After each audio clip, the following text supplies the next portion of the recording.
Professeur, le livre que nous avons entre les mains aujourd'hui, Le cerveau mâle ou femelle, soulève des questions fondamentales dès son titre. Quelle est votre première impression de cette approche, et du titre en particulier, qui semble si binaire et absolu? Professeur, bonjour à vous.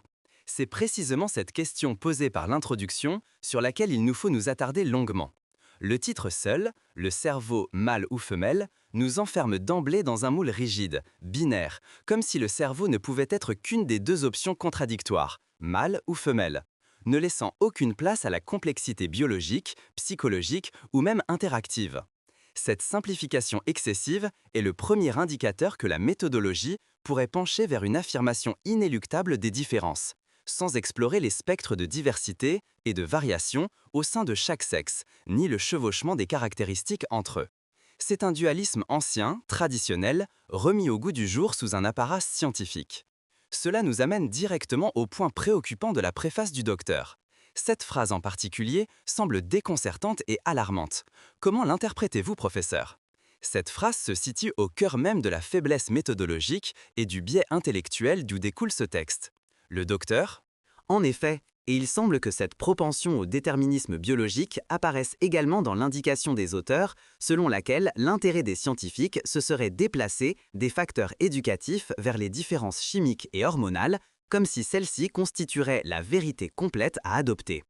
Au contraire, la reconnaissance des différences biologiques, si elles existent et sont scientifiquement robustes, n'est pas incompatible avec la revendication d'égalité en termes de valeurs humaines et d'opportunités sociales.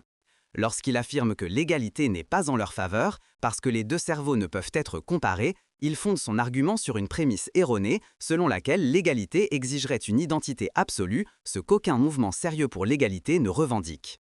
Cette présentation indique avec force que l'ouvrage part peut-être d'une idée préconçue, selon laquelle ces différences biologiques justifieront l'inégalité ou en limiteront la portée, ce qui place le livre plus dans le domaine de l'idéologie que de la science neutre.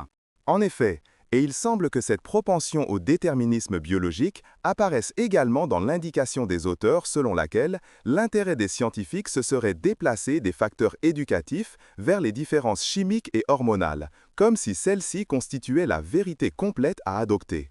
C'est tout à fait cela. Il présente les facteurs éducatifs comme une opinion antérieure ou une étape dépassée de la science, puis pousse avec force vers les facteurs biologiques comme une découverte nouvelle, complémentaire et définitive. C'est une simplification abusive.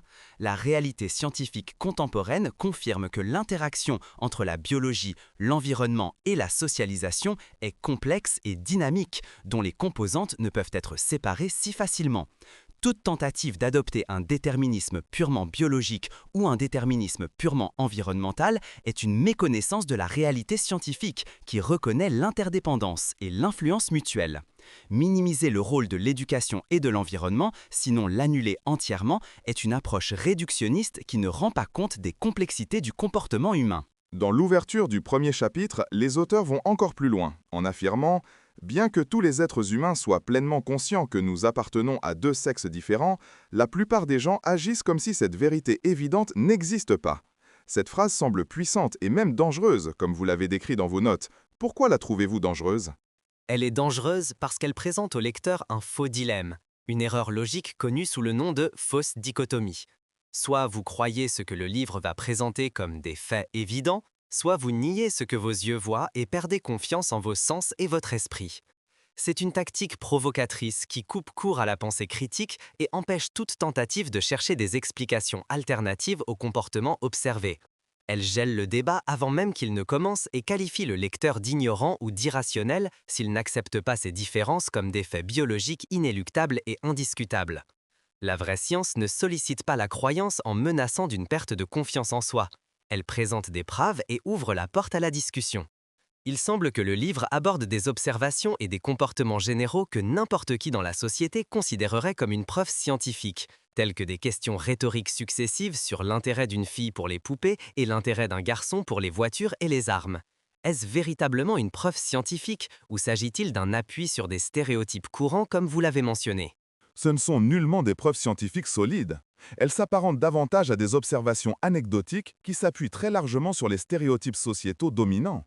Et qu'en est-il de la remarque du docteur Okasha en préface concernant la séparation des émotions de l'homme de sa logique tandis que la femme rationalise les événements avec émotivité?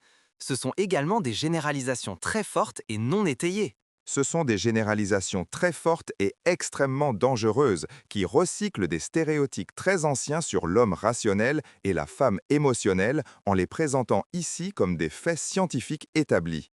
En réalité, les émotions et la logique interagissent de manière complexe chez tous les êtres humains, indépendamment de leur sexe. Et il semble que cette simplification et cette généralisation aient des répercussions négatives sur notre compréhension des relations humaines et des rôles sociaux. Quelles sont ces répercussions que vous percevez? Les répercussions négatives sont profondes et étendues. Si nous basons notre compréhension des relations humaines et des rôles de genre dans la société sur ces généralisations et ces schémas binaires tranchés, nous risquons de renforcer des stéréotypes nuisibles. Par exemple, lorsque le livre aborde la propension des hommes à la polygamie et comment la femme a réussi à restreindre l'homme à l'institution du mariage sans la contrainte de la religion, il blâme implicitement la femme d'avoir restreint le comportement de l'homme, considérant que ce comportement masculin est purement inné et biologique et que seule la religion peut le freiner.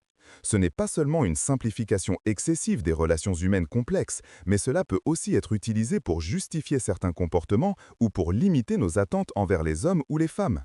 Et cela conduit à réduire les opportunités de développement personnel et sociétal. Tout comme le premier chapitre dénonce l'échec des tentatives des sociologues à rendre les enfants plus réceptifs aux soins de leur père plutôt que de leur mère. Cette assertion ignore pourtant des progrès significatifs dans la compréhension du rôle du père. Exactement. Cette approche ferme la porte au développement. Si nous partons du principe que ces différences sont des déterminismes biologiques insensibles à l'environnement ou à l'éducation, à quoi bon les efforts éducatifs ou sociaux visant à promouvoir des comportements plus équitables ou plus développés? Dénoncer l'échec de sociologues à rendre les enfants plus réceptifs aux soins de leur père ignore des décennies de recherches qui ont confirmé l'importance du rôle paternel et notre compréhension évoluée de la paternité comme un rôle actif et participatif et non un rôle secondaire ou statique. Cela reflète une vision rigide des rôles sociaux qui n'est pas en phase avec les évolutions sociétales ni avec la compréhension moderne des relations familiales. Et il y a une autre partie étrange dans l'introduction du docteur. Quel est le rapport de cela avec le contexte des différences cérébrales abordées par le livre? Excellente question. Alors, professeur, si nous devions résumer les principales faiblesses de ce texte préliminaire, quelles seraient-elles? Nous pouvons les résumer en plusieurs points clés. Premièrement, la confusion fondamentale entre les concepts d'égalité et de similitude, ce qui mine la base de toute discussion constructive sur les droits et la valeur des sexes. Deuxièmement, l'appui excessif sur des généralisations et stéréotypes courants présentés comme des faits évidents ou des preuves scientifiques sans support de recherche solide. Troisièmement, l'adoption d'un déterminisme biologique clair qui minimise ou annule complètement l'importance de l'éducation et des facteurs socioculturels dans le façonnage des comportements et des différences de genre. Quatrièmement, l'utilisation d'un langage polarisant et provocateur qui ne laisse aucune place aux opinions divergentes ou aux interprétations alternatives, figeant ainsi le débat critique. Cinquièmement, la présence de certains extraits incohérents ou controversés, comme la référence injustifiée à l'augmentation de la criminalité féminine qui ne sert pas le récit scientifique allégué du livre et soulève des doutes sur d'autres motivations. En général, il semble que le livre, du moins dans ses passages introductifs, ouvre la porte à la controverse plutôt qu'à des réponses scientifiques équilibrées et approfondies. Votre analyse est profonde et importante, professeur. Il semble que nous aurons besoin de plus d'épisodes pour décortiquer le reste de l'ouvrage. Merci beaucoup. Je vous en prie, et j'espère que dans les chapitres à venir, nous verrons une approche plus équilibrée et impartiale, loin de la polarisation et des généralisations, si le livre cherche réellement à présenter des connaissances scientifiques authentiques.